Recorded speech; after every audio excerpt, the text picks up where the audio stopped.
Previously on Sparkle by Monica. Man, I totally feel like I need theme music or something. I don't know if you noticed, I made a mistake on my necklace that I was showing you guys. I always say I do not like to take apart my jewelry once I have made it, and that there are no mistakes in jewelry making. But alas, sometimes Sparkle by Monica needs to be completely destroyed and rebuilt. That's what I did. I had left off this little bead right here. It was kind of off center because it was missing that one little bitty teeny tiny bead. I also now have a lobster claw clasp and the chain is separated. I was able to put this necklace over my head and it was 24 inches at that time. I went ahead because I was taking this apart and put a clasp on there and redid the links because I thought, you know, if I sell this to someone or give it as a gift, maybe they may want a clasp on it and maybe they may not be able to get their necklace over their head. I made it a little bit longer, so it is now about 26 inch. This is the lobster claw clasp I was showing you earlier. It's a heart design. It is really cute. And so then I have all of the links here on both sides, and some of them on one side don't have the split, but because they're like a staple, when you flip it on the other side, you see the little slits there for the opening, just like a staple. So you want to be sure that once you put this on, you have the solid side up.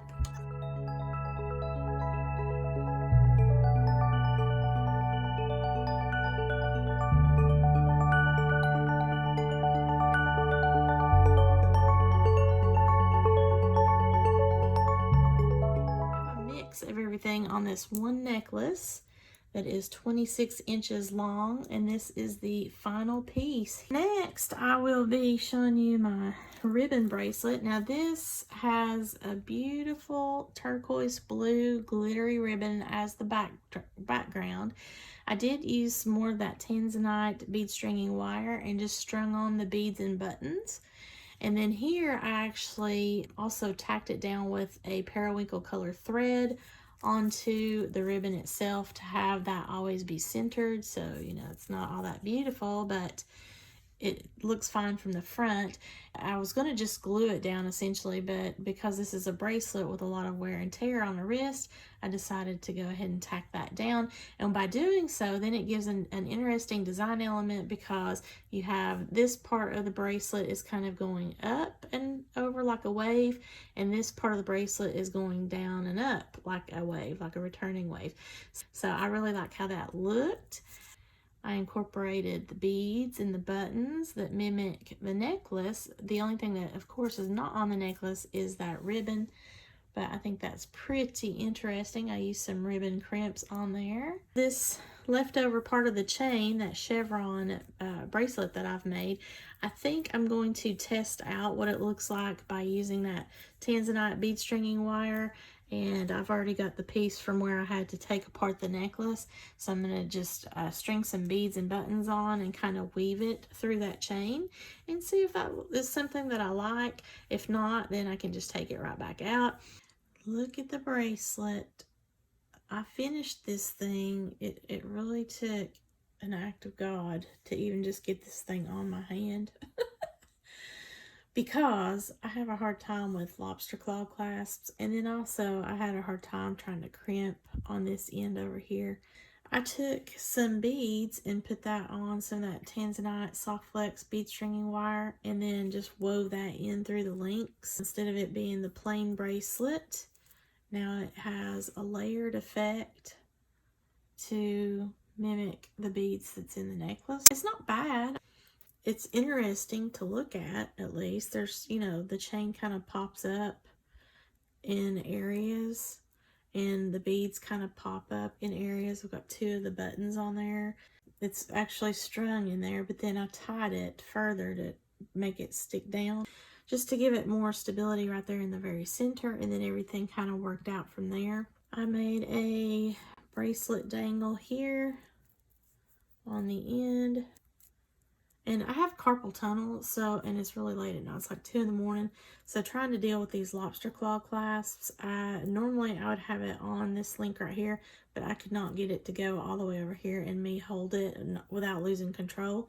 So this is it right here, but you've got multiple sizes in this option, and it's cute, and it goes with the necklace. Here are the earrings that I wound up doing. These are lever back earrings instead of the fish hooks that I normally use. This is where I essentially created a bell using the bead cap and a bald head pin, and just bent it to shape, put some glue down to hold everything in place, and then let it dry overnight so it would be good and set. And then I decided to string the beads on there to give it a little bit of extra. Since I have the Very Peri buttons in here, which is a light color of blue, I wanted to have the dark element that's also in the bracelets and the necklace.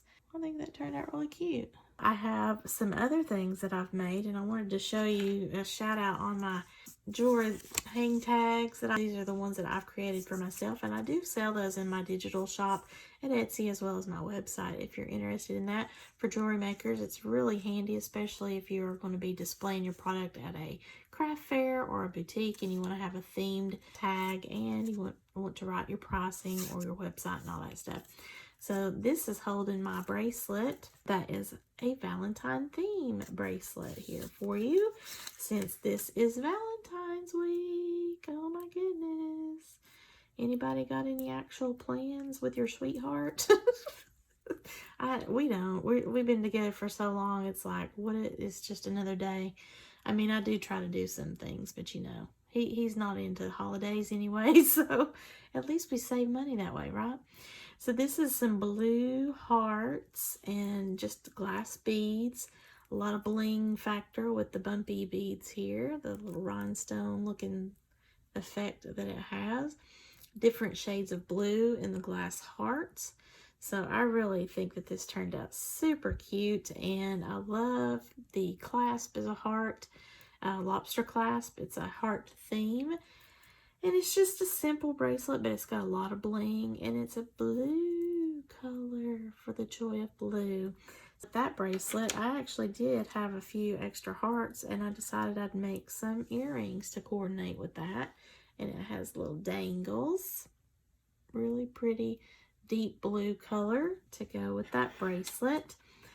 And then the other two pair of earrings, I purchased 2 different types of check glass beads that had hearts on them, and these were my favorite because the hearts in the center of them are blue. Look at that.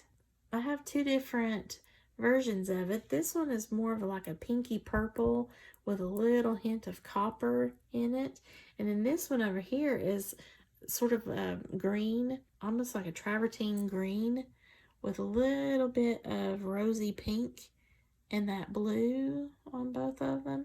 So that's why I incorporated these little tiny turquoise colored glass beads. These are rondelle beads. I used the rose strand from the Rose All Day Soft Flex kit to coordinate with these, and I just think they turned out super cute.